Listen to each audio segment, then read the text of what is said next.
Hello everyone, welcome to the channel take easy pharmacy. तो आज के लेक्चर में हम पढ़ने वाले हैं चैप्टर नंबर 3 फार्मास्यूटिकल एड, जिसका नाम है, ये चैप्टर है pharmaceutics D pharma first year से। तो आज के लेक्चर में हम इसको कवर करने वाले हैं। तो स्टार्ट करते हैं आज का लेक्चर। सबसे पहले ऑब्जेक्टिव्स क्या है, इस चैप्टर में हमें पढ़ना क्या क्या है। तो इस चैप्टर में हमें 2 पार्ट्स कवर करने हैं। तो आज हम फर्स्ट पार्ट कवर करेंगे, फिर नेक्स्ट लेक्चर में हम इसका सेकंड पार्ट कवर करने वाले। तो आज के लेक्चर में एक तो है फार्मास्यूटिकल एड क्या होता है, जिसके अंदर आता है ऑर्गेनोलेप्टिक में आता है colouring agent, flavouring agent and sweetening agent. उसके बाद में प्रिजर्वेटिव्स आते हैं, जिसमें आता है definition, types and example and uses. तो आज के लेक्चर में हम फार्मास्यूटिकल एड के बारे में स्टडी करने वाले हैं। तो क्या होता है फार्मास्यूटिकल एड, तो क्या फार्मास्यूटिकल एड, तो क्या होता है pharmaceutical aid refers to a substance और agent use in the preparation, preservation and administration of pharmaceutical product but do not have any therapeutic action themself. तो मतलब क्या हुआ, फार्मास्यूटिकल एड ऐसी चीज़ें और ऐसे सब्सटेंसेस को कहा जाता है जो कि किसी भी फार्मास्यूटिकल प्रिपरेशन में यूज़ किया जाता है, या फिर उसको प्रिजर्व करने में यूज़ किया जाता है, या फिर फार्मास्यूटिकल प्रोडक्ट को एडमिनिस्ट्रेशन करने में यूज़ किए जाते हैं, जिनकी खुद की कोई थेरेप्यूटिक एक्शन नहीं होता, ठीक है, लेकिन वो उस फार्मास्यूटिकल प्रिपरेशन को बनाने में हेल्प करते हैं, जिनको हम फार्मास्यूटिकल एड कहते हैं। नेक्स्ट में क्या लिखा है, they support the manufacturing and delivery of active drug ensuring stability, efficacy and patient compliance. मतलब क्या हुआ, ये क्या करते हैं, सपोर्ट करते हैं उस मैन्युफैक्चरिंग, किसकी, उस ड्रग की मैन्युफैक्चरिंग को, और क्या करते हैं, जो हमारा एक्टिव फार्मास्यूटिकल इंग्रेडिएंट होता है, जिसको हम API भी बोलते हैं, उसको ये सपोर्ट करते हैं, उसकी स्टेबिलिटी को इंश्योर करते हैं, उसकी एफिकेसी को बढ़ाते हैं, उसकी पोटेंसी और पेशेंट कंप्लायंस को ये क्या करते हैं, इंक्रीज़ करते हैं। तो ये होता है हमारे फार्मास्यूटिकल एड। नेक्स्ट है हमारा एप्लीकेशन ऑफ फार्मास्यूटिकल एड। तो क्या है हमारी एप्लीकेशन फार्मास्यूटिकल एड की, सबसे पहली एप्लीकेशन है फॉर्मुलेशन ऑफ डोजेस फॉर्म। तो क्या मतलब हुआ इसका, यूज्ड एज एक्सीपिएंट इन टैबलेट, कैप्सूल और सस्पेंशन एक्सेट्रा। तो पहला पॉइंट क्या कहता है कि फॉर्मुलेशन ऑफ डोजेस फॉर्म, ये क्या करता है कि हमारे डोसेज फॉर्म जो होते हैं उनको बनाने में हेल्प करता है, ठीक है, जिसके अंदर क्या आता है कि जो एक्सीपिएंट्स होते हैं, एक्सीपिएंट्स किसको कहते हैं, ऐसे इंग्रेडिएंट होते हैं एक्सीपिएंट्स के अंदर बहुत सारी चीज़ें आती है, जैसे कि binding agent, flavouring agent, sweetening agent, ठीक है, डिसइंटीग्रेटिंग एजेंट, ठीक है। तो ये सारे किस में आते हैं, एक्सीपिएंट उसको कहते हैं other than active pharmaceutical ingredient. जो API होता है उसके अलावा जो चीज़ें होती है उनको हम एक्सीपिएंट नाम देते हैं, ठीक है, जो टैबलेट और कैप्सूल और सस्पेंशन को बनाने में हेल्प करते हैं, ठीक है। तो ये एक्सीपिएंट की तरह यूज़ किए जाते हैं, कौन, हमारे फार्मास्यूटिकल एड। फिर क्या है, help in achieving the desired consistency, appearance and delivery of the active drug. मतलब क्या है, ये क्या करता है, हेल्प करता है एक डिज़ायर्ड कंसिस्टेंसी को और अपीयरेंस को लाने में, किस में, एक्टिव ड्रग की, ठीक है। फिर क्या, प्रिजर्वेशन एंड स्टेबिलिटी। तो कैसे हेल्प करता है ये प्रिजर्वेशन और स्टेबिलिटी में, एडेड एज प्रिजर्वेटिव और antioxidant to prolong shelf life. मतलब क्या है, फार्मास्यूटिकल एड को हम एक प्रिजर्वेटिव की तरह भी एक्ट कराते हैं, प्रिजर्वेटिव की तरह भी यूज़ कराते हैं। तो उसके अंदर प्रिजर्वेटिव में क्या यूज़ करते हैं, एंटीऑक्सीडेंट को यूज़ करते हैं, ताकि हम उस प्रोडक्ट की शेल्फ लाइफ को क्या कर सके, बढ़ा सके। फिर क्या है, prevent degradation due to environmental factor, light, moisture और ऑक्सीडेशन। और इसके अंदर क्या करते हैं कि जो फार्मास्यूटिकल एड है वो जो हमारी फार्मास्यूटिकल प्रोडक्ट है उसको डिग्रेड होने से भी बचाता है, मतलब ख़राब होने से भी बचाता है। कैसे बचाता है, जब कुछ इन्वायरमेंटल फैक्टर जैसे कि लाइट से, मॉइस्चर से और ऑक्सीडेशन से इन्हें प्रिवेंट करके रखता है। फिर है इन्हांसिंग बायो अवेलेबिलिटी। मतलब ये क्या करता है, बायो अवेलेबिलिटी को बढ़ाता है। बायो अवेलेबिलिटी क्या होता है, मतलब हमारी जो ड्रग है हमारी बॉडी में जाके कितनी एब्जॉर्ब होती है, ठीक है, मेटाबोलाइज होने के बाद कितनी एब्जॉर्ब होगी, उसको बायो अवेलेबिलिटी कहते हैं, ठीक है। तो इस बायो अवेलेबिलिटी को भी इंक्रीज करता है। तो क्या है, एड्स इन सॉल्युबलाइजिंग पुअरली सॉल्युबल ड्रग। तो ये क्या करता है, जो ड्रग्स होती है जो बहुत कम सॉल्युबल होती है, तो उनकी सॉल्युबिलिटी को इंक्रीज करता है। Use in control release formulation, और कुछ कंट्रोल रिलीज फॉर्मुलेशन होती है जो हमारी बॉडी में क्या करती है, सस्टेन रिलीज की टैबलेट होती है कुछ, ठीक है। तो वो जब हम उनको लेते हैं तो वो उसका कुछ टाइम इंटरवल के बाद में वो क्या करती है, हमारी बॉडी में थोड़ी थोड़ी देर में वो क्या करती है, ड्रग को रिलीज़ करती है। तो ठीक है, तो फिर जब बॉडी हमारी में जो ड्रग होती है थोड़ी थोड़ी देर में रिलीज़ होती है, तो फिर वो थोड़े थोड़े टाइम बाद में हमारी बॉडी में उसका एक्शन प्रोड्यूस करती रहती है। तो इसकी हेल्प से हम फार्मास्यूटिकल की हेल्प से उन कंट्रोल रिलीज फॉर्मुलेशन को भी बना पाते हैं। नेक्स्ट टर्म पे चलते हैं हम, फैसिलिटेटिंग एडमिनिस्ट्रेशन। तो इसका मतलब क्या होता है, improve taste, flavouring agent, appearance, colouring agent and acceptability. तो इसका क्या मतलब हुआ कि हम इसमें हमारी एडमिनिस्ट्रेशन, मतलब जो ड्रग की एडमिनिस्ट्रेशन है उनको एनहांस कर सकते हैं, फैसिलिटेट करते हैं। कैसे फैसिलिटेट करते हैं, तो इम्प्रूव टेस्ट कैसे करते हैं, हम टेस्ट को इम्प्रूव कैसे करते हैं, तो हम उसको उसके अंदर क्या ऐड कर देंगे, फ्लेवरिंग एजेंट। अपीयरेंस को एनहांस कर सकते हैं, कैसे एनहांस कर सकते हैं, हम उसके अंदर कलरिंग एजेंट का यूज़ कर सकते हैं। और उसकी वजह से क्या होता है कि पेशेंट की एक्सेप्टेबिलिटी और पेशेंट कंप्लायंस इंक्रीज होता है। ठीक है, फिर क्या, हेल्प इन एडजस्टिंग पीएच और आइसोटोनिसिटी फॉर इंजेक्टेबल और ऑप्थेल्मिक प्रिपरेशन। मतलब क्या हुआ, हम क्या कर सकते हैं फार्मास्यूटिकल एड की हेल्प से, हम जो हमारे इंजेक्टेबल्स और हमारे ऑप्थेल्मिक प्रिपरेशन क्या होती है, जो आई ड्रॉप्स होती है, ईयर ड्रॉप्स होती है, इनको हम ऑप्थेल्मिक प्रिपरेशन के अंदर काउंट करते हैं। तो उनकी पीएच और टोनिसिटी को हम क्या कर सकते हैं, एडजस्ट कर सकते हैं। तो ये काम भी हम कर सकते हैं। फिर है मैन्युफैक्चरिंग प्रोसेस। तो इस मैन्युफैक्चरिंग प्रोसेस में क्या है, uses binding, lubricant, disintegrant and glidant to aid large scale production. तो मतलब क्या है, फार्मास्यूटिकल एड को हम कैसे कैसे यूज़ कर सकते हैं, बाइंडर के तौर पे। जो भी हमारी टैबलेट्स होती है उनके अंदर बाइंडिंग एजेंट की यूज़ किया जाता है, ताकि हम हमारी टैबलेट है उसको एक अच्छी बाइंडिंग प्रोवाइड करा सके। लुब्रिकेंट का यूज़ किया जाता है ताकि जो भी हमारे टैबलेट का मटेरियल है या किसी चीज़ का मटेरियल है वो हमारे जो हॉपर्स होते हैं, जो मशीन्स होती है, तो उनके अंदर क्या हो, स्टिक ना हो, उसकी वजह से हम लुब्रिकेंट उसके अंदर ऐड करते हैं। डिसइंटीग्रेट ऐड करते हैं ताकि जो भी हमारी टैबलेट है वो हमारे बॉडी के अंदर जाके ईजिली डिसइंटीग्रेट हो पाए, मतलब ब्रेक डाउन हो सके। ठीक है, ग्लाइडेंट ऐड करते हैं ताकि उसकी मूवमेंट अच्छी हो। तो ये सारे लार्ज स्केल प्रोडक्शन में, हम मैन्युफैक्चरिंग में हम किसका यूज़ करते हैं, फार्मास्यूटिकल एड का। ये सारे किस में आते हैं, फार्मास्यूटिकल एड के अंदर आते हैं। ठीक है, नेक्स्ट टॉपिक पे चलते हैं, कैरेक्टरिस्टिक ऑफ फार्मास्यूटिकल एड। अब फार्मास्यूटिकल एड की कैरेक्टरिस्टिक क्या होती है, सबसे पहले क्या है, इनर्ट नेचर होना चाहिए उसका। फिर क्या है, do not interfere with the action of active pharmaceutical ingredient, जिसको हम API कहते हैं। तो मतलब क्या है, जो हमारा फार्मास्यूटिकल एड है वो क्या हो गया, इनर्ट होना चाहिए नेचर में।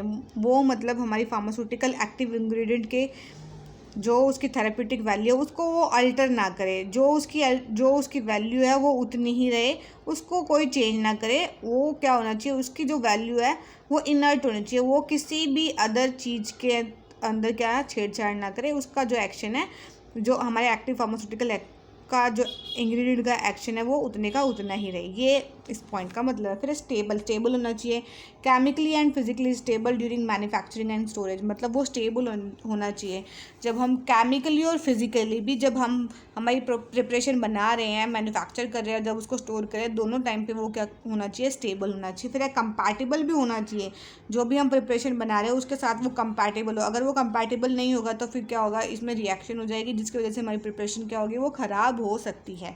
We should not react with other ingredient in the formulation. मतलब वो किसी भी अदर इंग्रेडिएंट के साथ में क्या ना करे, रिएक्शन ना करे, ताकि जिसकी वजह से क्या हो, हमारी फॉर्मुलेशन ख़राब हो सकती है इसकी वजह से, अगर वो कंपैटिबल नहीं होगा तो। फिर है स्टैंडर्डाइज क्वालिटी। उसकी क्वालिटी क्या होनी चाहिए, स्टैंडर्डाइज होनी चाहिए। कैसे होनी चाहिए, मस्ट मीट फार्माकोपियल स्टैंडर्ड। ये हमारी स्टैंडर्ड बुक्स होती है जो कि स्टैंडर्ड बताती है कि हमारी टैबलेट का कितनी स्टैंडर्ड होनी चाहिए। ये क्या है, फार्माकोपिया आ जाए, एक तो यूनाइटेड स्टेट फार्माकोपिया, दूसरा ब्रिटिश फार्माकोपिया, तीसरा है इंडियन फार्माकोपिया IP, जिसको हम नाम देते हैं। ठीक है, नेक्स्ट चलते हैं, कलरिंग एजेंट क्या होते हैं। अब हमारे जो फार्मास्यूटिकल एड है उसमें 3 मेन जो हमें पढ़ने हैं आज के लेक्चर में, और अब सिलेबस में भी यही गिवन है, तो वो हमें पढ़ना है। तो पहले colouring agent, then flavouring agent, then sweetening agent. ठीक है, तो स्टार्ट करते हैं। कलरिंग एजेंट क्या होता है, coloring agent used in the pharmaceutical industry are substances added to drug formulation to enhance the appearance, aid identification and improve patient compliance. Here's breakdown of what they are and how they are used. मतलब क्या है, जो colouring agent क्या होते हैं वो हम क्या फार्मास्यूटिकल इंडस्ट्री में यूज़ करते हैं। क्यों यूज़ करते हैं, वो ऐसे सब्सटेंस होते हैं जो कि जो हमारी ड्रग फॉर्मुलेशन है उनका क्या करते हैं, उनका अपीयरेंस को क्या करते हैं, इन्हांस करते हैं, और उसकी आइडेंटिफिकेशन को क्या करते हैं, ईजी करते हैं, और वो क्या करते हैं, पेशेंट की कंप्लायंस को क्या करते हैं, इम्प्रूव करते हैं, ताकि जब वो टैबलेट अच्छी दिखेगी, सुंदर दिखेगी, तभी तो पेशेंट उसको लेगा, नहीं तो लेगा ही क्यों। जब टैबलेट दिख ही रही है बेकार, दिखी ऐसी दी है, अनइवन उस पर स्पॉट्स है, उसकी कलरिंग सही नहीं है, बेकार से कलर है, तो पेशेंट क्या करेगा, उसको लेगा ही नहीं। तो सबसे पहले उसके क्या करेंगे, कलरिंग एजेंट ऐड करके उसकी जो को पेशेंट के लिए क्या करें, अट्रैक्टिव बनाने की कोशिश की जाती है, ठीक है। फिर उसके बाद में है here's break down what they are and how they are use. इसमें क्या होता है कि हम देखते हैं कि हम बना क्या रहे हैं और कैसे बना रहे हैं, ठीक है। फिर उसके बाद में क्या है, कलरिंग एजेंट का क्लासिफिकेशन हमें पढ़ना है। Classification of colouring agent in pharmaceuticals. तो क्या है, बेस्ड ऑन ओरिजिन के बेसिस पे कलरिंग एजेंट को डिवाइड किया है। नेचुरल कलरिंग एजेंट तो कौन कौन से होते हैं, डिराइव फ्रॉम प्लांट, मिनरल और एनिमल्स। तो ये हमें प्लांट से या फिर मिनरल से या फिर एनिमल से मिलता है। तो एग्जाम्पल है क्या है इसका, तो एग्जाम्पल इसके मोस्ट इंपॉर्टेंट है, एग्जाम में पूछ ले जाते, तो आप इसे ज़रूर से याद रखें। तो क्या है, बीटरूट रेड, एनाटा, क्यूरक्यूमिन, क्लोरोफिल। तो ये हमारे नेचुरल कलरिंग एजेंट के एग्जाम्पल। फिर है सिंथेटिक कलरिंग एजेंट। तो ये क्या होते हैं, chemically produce often more stable and vibrant. ये क्या होता है, केमिकली हम इनको बनाते हैं, सिंथेसाइज करते हैं लेबोरेटरी में, और ये क्या होता है, मोर स्टेबल होते हैं, और इनके कलर क्या होते हैं, मोर वाइब्रेंट, और अच्छे कलर्स इनके होते हैं। एग्जाम्पल क्या है, टाइटरजिन। आप मेडिसिन लेना, कोई भी मेडिसिन लेना, उसके उसके जो स्ट्रिप्स होती है उस पर चेक करना, ये कलर, ये जो लिखे हुए हैं ये ज़रूर वहाँ पे लिखे होंगे, मेंशन होंगे कि इसके अंदर कौन सा हमने कलर यूज़ किया है, ठीक है। येलो नंबर 5 ये इसका कोड है। फिर है सनसेट येलो, ब्रिलियंट ब्लू और इरिथ्रोसाइन, ठीक है, ये कलर्स होते हैं। फिर है बेस्ड ऑन फोम। फिर क्या, डाइज, तो जिस पे दो इसके टाइप है बेस्ड ऑन फोम पे, और उसके भी दो टाइप थे, नेचुरल और सिंथेटिक। अब क्या, डाइज में क्या था, सॉल्युबल इन वाटर और alcohol use in liquid preparation. ये डाइज क्या होती है, सॉल्युबल होती है किस में, वाटर में और अल्कोहल में, और ये लिक्विड प्रिपरेशन में यूज़ की जाती है। और लेक्स क्या होती है, इनसॉल्युबल पिगमेंट होता है, जो कि क्या होता है, यूज़ किया जाता है सॉलिड डोसेज फॉर्म, जैसे कि टैबलेट और कैप्सूल में हम इसको यूज़ करते हैं। फिर एडवांटेज क्या होती है हमारी कलरिंग एजेंट की। सबसे पहले एडवांटेज है हमारे इम्प्रूव पेशेंट कंप्लायंस को इम्प्रूव करता है। जैसे कैसे, attractive colour can make medicine specially paediatric syrups and chewable more appealing and easier to patient to take. मतलब क्या हुआ, जो हमारे अट्रैक्टिव कलर होते हैं तो वो क्या करते हैं मेडिसिन में, स्पेशली जो पीडियाट्रिक सिरप्स होते हैं, जो बच्चों वाले सिरप्स होते हैं, तो बच्चे कैसे दवाई को लेंगे, अगर वो दवाई सुंदर दिखती है, अट्रैक्टिव दिखती है, तभी तो बच्चे उन्हें लेंगे, नहीं तो लेंगे ही नहीं, ठीक है। और च्यूएबल टैबलेट्स होती है, उनके अंदर क्या कलरिंग का ध्यान बहुत ज़्यादा रखा जाता है। जब वो अच्छी विजिबल होगी तभी तो पीपल क्या करेंगे, ईजिली इसको अपील करेंगे, और पेशेंट के लिए वो क्या करेगी, पेशेंट कंप्लायंस प्रोड्यूस करेगी, और पेशेंट उसे अच्छे से रिसीव करेंगे। फिर है प्रोडक्ट आइडेंटिफिकेशन। तो ये प्रोडक्ट आइडेंटिफिकेशन में भी हेल्प करती है। कैसे हेल्प करती है, colour help to distinguish between different drugs, strength और formulation, reducing the risk of medication error. मतलब प्रोडक्ट आइडेंटिफिकेशन में क्या होता है, जैसे कुछ मेडिसिन होती है जिनके नाम क्या होते हैं, सिमिलर होते हैं, ठीक है। फिर उसके बाद में, और लेकिन नाम भले ही सिमिलर हो तो उसके जैसे क्या एरर के चांसेस हो जाते हैं, क्रिएट हो जाते हैं कई बार, तो फिर उसके, लेकिन उनके जो क्या होता है कलर्स डिफरेंट होते हैं, तो हम उन मेडिसिन को आइडेंटिफाई कर पाते हैं, उनको अलग अलग कर पाते हैं ताकि उनके कलर के बेसिस पे, ठीक है। तो उसमें भी हेल्प करता है। फिर है ब्रांड रिकॉग्निशन। ये ब्रांड को भी रिकॉग्नाइज करता है। कैसे, unique colour can be use to create brand identity and consumer loyalty. हम यूनिक कलर्स को क्रिएट कर सकते हैं ताकि हम ब्रांड की आइडेंटिटी को और कंज्यूमर की लॉयल्टी को, दोनों को क्या कर सकें, एनहांस कर सकें, ठीक है। फिर अब मास्किंग ऑफ अनप्लीजेंट अपीयरेंस। इसका क्या मतलब हुआ, colours can improve the visual appeal bye covering up unattractive natural colour of raw ingredient. मतलब क्या होते हैं, जब हम टैबलेट को मैन्युफैक्चर करते हैं तो कुछ टैबलेट्स होते हैं उनका कलर जब हम मैन्युफैक्चर कर लेते हैं तो वो अनइवन कलर की होती है, उसका कलर ही नहीं पता चलता, पता नहीं कैसे कलर की है। तो हमें क्या करना पड़ता है कि जो कलरिंग एजेंट डाल के उसको अनइवन जो कलर था उसको एक इवन कलर में हम उसको चेंज करें ताकि पेशेंट के कंप्लायंस को हम इंक्रीज़ कर सकें, एनहांस कर सकें। तो उसमें भी ये हमें हेल्प करता है। फिर क्वालिटी इंडिकेटर क्या होता है, consistent colouring can be visual indicator of uniformity and quality during production and for end user. मतलब क्या हुआ, क्वालिटी इंडिकेटर में क्या है कि जो कंसिस्टेंट कलर होता है वो विजुअल इंडिकेटर होता है किसी भी ड्रग के लिए। वो क्या बताएगा, इसकी यूनिफॉर्मिटी कितनी है, क्वालिटी कितनी है, प्रोडक्शन और एंड यूज़र्स के लिए, ठीक है। फिर उसके बाद में क्या है, डिसएडवांटेजेस क्या होती है कलरिंग एजेंट की। समटाइम्स क्या होता है, एलर्जिक रिएक्शन हो जाती है कलरिंग एजेंट की वजह से, क्योंकि कुछ पीपल ऐसे होते हैं उनको उन कुछ सब्सटेंसेस से क्या होती है, एलर्जी होती है, जिसकी वजह से उन्हें एलर्जीज हो जाती है। तो क्या है, सम सिंथेटिक डाई में कॉज एलर्जीज और hyper sensitivity reaction in susceptible individual. मतलब कुछ सिंथेटिक डाई ऐसी होती है जो कि क्या करती है, एलर्जिक रिएक्शन कोज कर सकती है, और वो हाइपर सेंसिटिविटी रिएक्शन को कोज करती है कुछ इंडिविजुअल्स के अंदर, ठीक है। फिर क्या है, रेगुलेटरी रेस्ट्रिक्शंस, ठीक है। Not all colouring agent are approved in every country, regulatory compliance can be complex and limiting. मतलब कलरिंग एजेंट में भी ये नहीं कि हम कोई भी कलर यूज़ कर सकते हैं फार्मास्यूटिकल प्रिपरेशन को बनाने में। इसमें भी क्या रेगुलेटरी रेस्ट्रिक्शंस है, मतलब जो हमारी रेगुलेटरी अथॉरिटीज़ है वो क्या डिसाइड करती है इनके अंदर कौन कौन से कलर को हम ऐड कर सकते हैं। हमें भी वही गाइडलाइंस को फॉलो करके उन प्रिपरेशन के अंदर उन कलर्स को ऐड करना होता है, ठीक है। फिर उसके बाद में क्या, स्टेबिलिटी इशू, सर्टेन डाइज में डिग्रेड और ओवर टाइम और react with other formulation component affecting product stability. तो कुछ कई बार क्या होता है कि कुछ डाइज क्या होती है, वो क्या करती है, टाइम के साथ साथ क्या करती है, डिग्रेड होने शुरू हो जाती है, जिसकी वजह से फॉर्मुलेशन के जो कंपोनेंट्स होते हैं वो भी डिग्रेड होने शुरू हो जाते हैं और उसकी स्टेबिलिटी को क्या करती है, वो अफेक्ट कर देती है, ठीक है। फिर है कॉस्ट एडिशन। इसका क्या मतलब होता है, यूज़ ऑफ स्पेशलाइज्ड और हाई क्वालिटी कलरिंग एजेंट में इंक्रीज प्रोडक्शन कॉस्ट। मतलब जब हम कलरिंग एजेंट को यूज़ करते हैं तो उसकी क्या होती है, हाई क्वालिटी के जब हम कलरिंग एजेंट यूज़ करेंगे तो हाई क्वालिटी अमाउंट भी लगेगी। जब हाई क्वालिटी अमाउंट लगेगी तो जिसकी वजह से क्या होगा, उस टैबलेट का जो प्राइस है, उसका फॉर्मुलेशन का डोजेस फॉर्म का जो प्राइस है वो क्या होता है, इंक्रीज हो जाता है, ठीक है। अब नेक्स्ट है हमारे application of colouring agent in pharmaceutical industry. मतलब एप्लीकेशन क्या है कलरिंग एजेंट के फार्मास्यूटिकल इंडस्ट्री में। सबसे पहले आइडेंटिफाई प्रोडक्ट को आइडेंटिफाई करने के लिए, differentiate drug dosages and brand.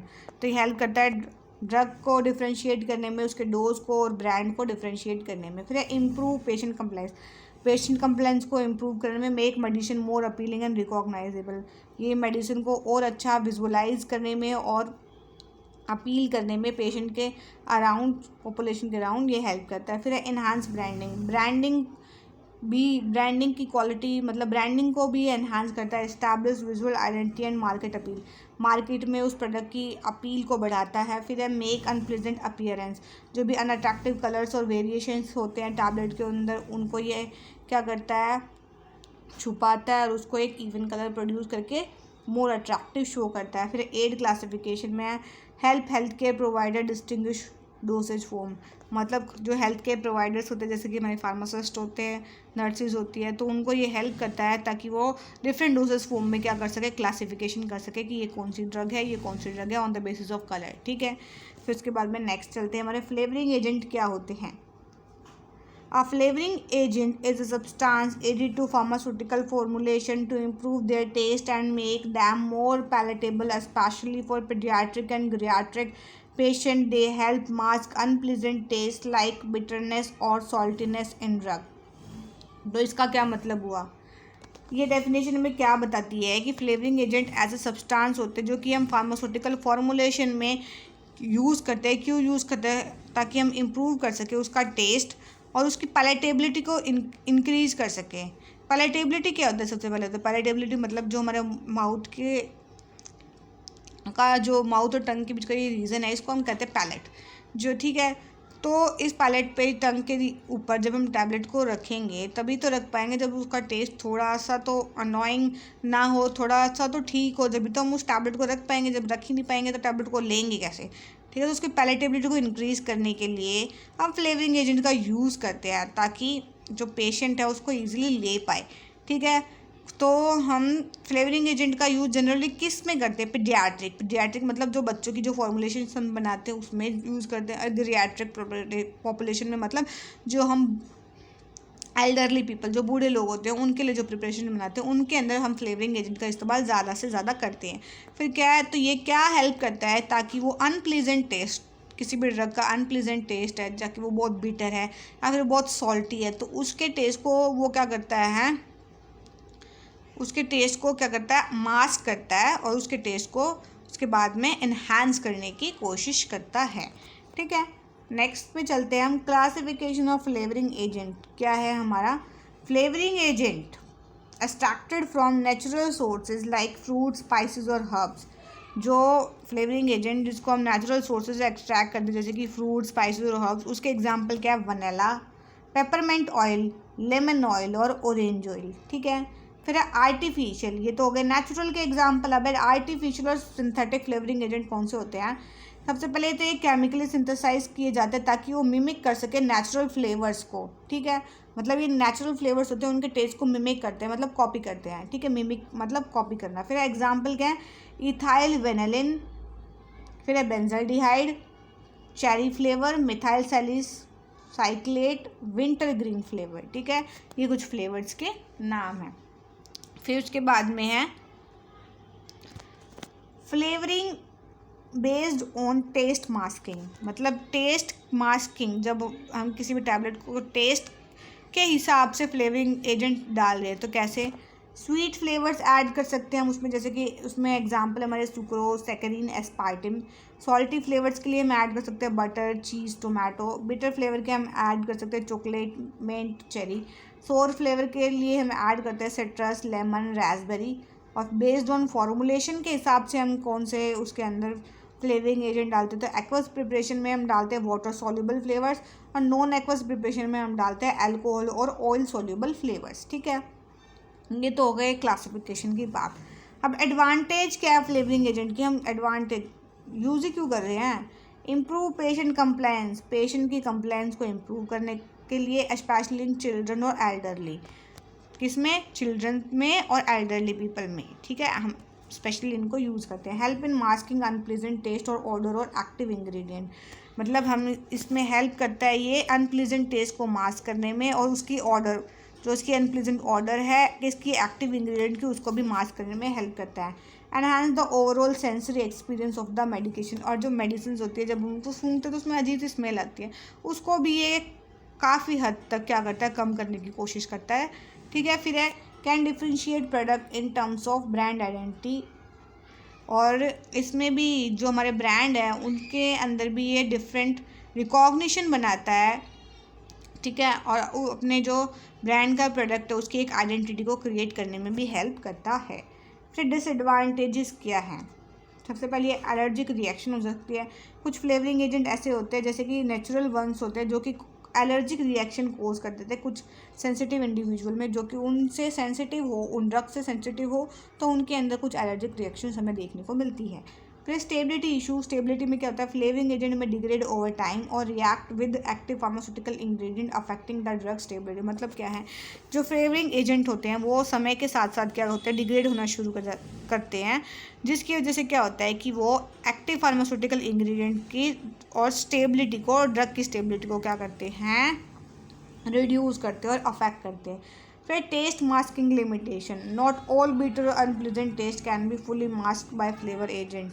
मतलब क्या है कि जब भी हम फ्लेवरिंग एजेंट का यूज़ करते हैं तो पूरा का पूरा जो टेस्ट होता है वो हम मास्क नहीं कर पाते कभी भी, क्योंकि थोड़ा बहुत तो बिटर टेस्ट रहता ही है मेडिसिन में।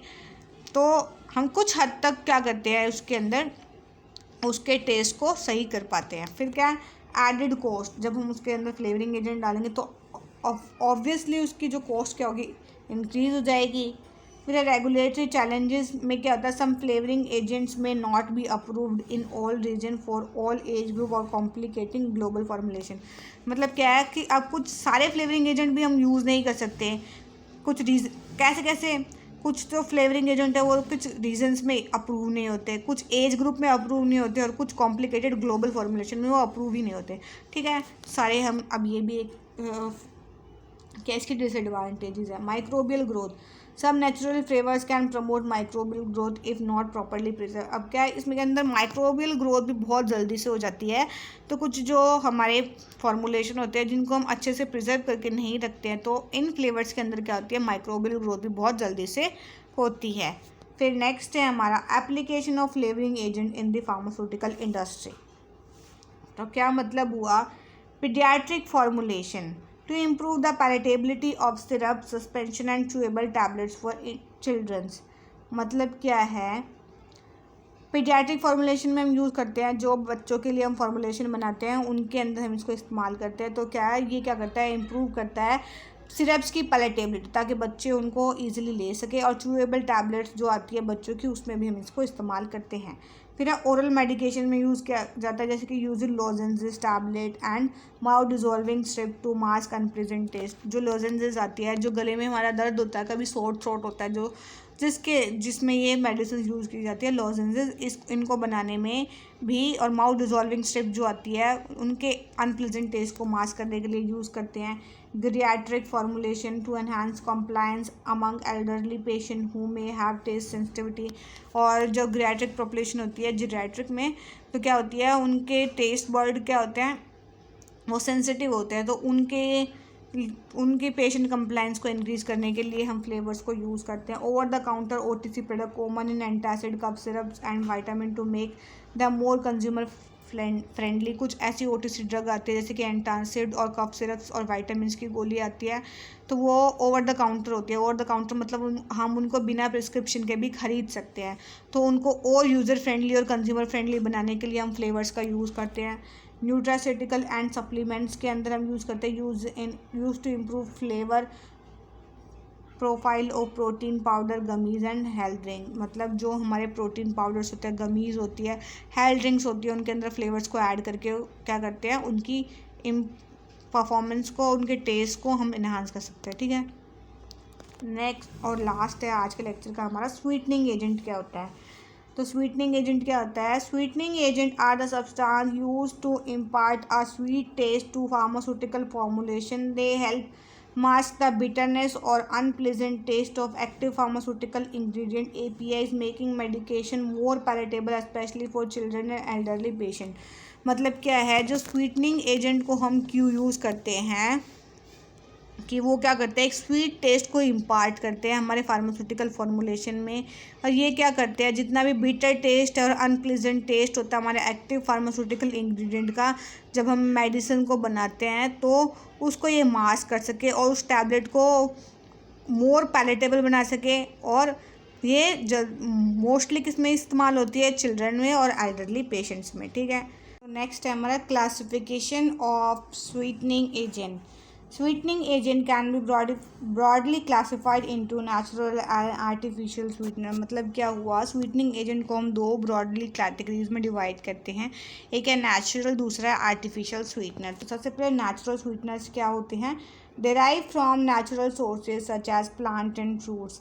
जो नेचुरल स्वीटनर्स होते हैं वो दो कैटेगरी से हम डिवाइड करते हैं, मतलब दो टाइप से, प्लांट्स और फ्रूट से। ठीक है, एग्जांपल क्या है, सुक्रोज, जिसको हम टेबल शुगर के नाम से जानते हैं।